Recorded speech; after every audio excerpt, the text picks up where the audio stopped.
서울 신당역에서 일어난 스토킹 살인의 새로운 소식으로 뉴스룸을 시작합니다.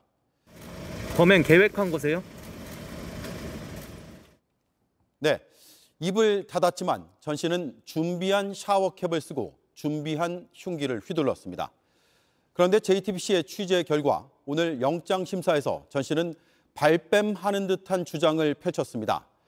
여자 화장실 들어갈 때 남성이란 걸 모르게 하려고 샤워캡을 썼다고 했습니다.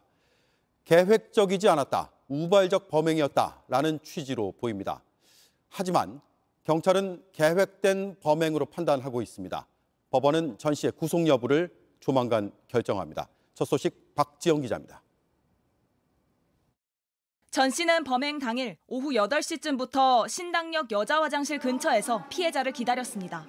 머리에는 샤워캡을 쓰고 있었습니다.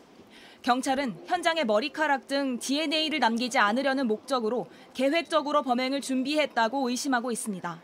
오늘 전 씨에 대한 영장 실질 심사는 30분 만에 끝났습니다.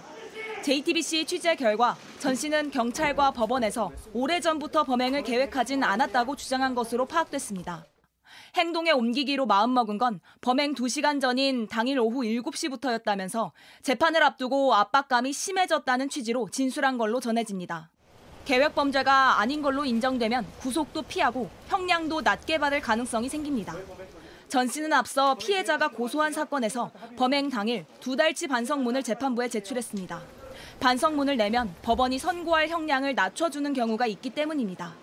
또 이번 범행 당시 샤워캡을 쓴 이유에 대해 여자 화장실에 들어갈 때 남성이라는 사실을 들키지 않으려고 그랬다고 주장한 걸로 확인됐습니다.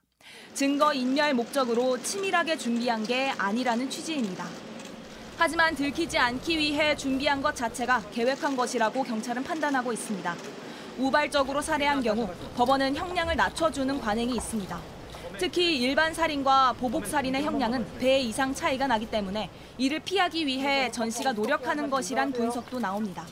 JTBC 박지영입니다.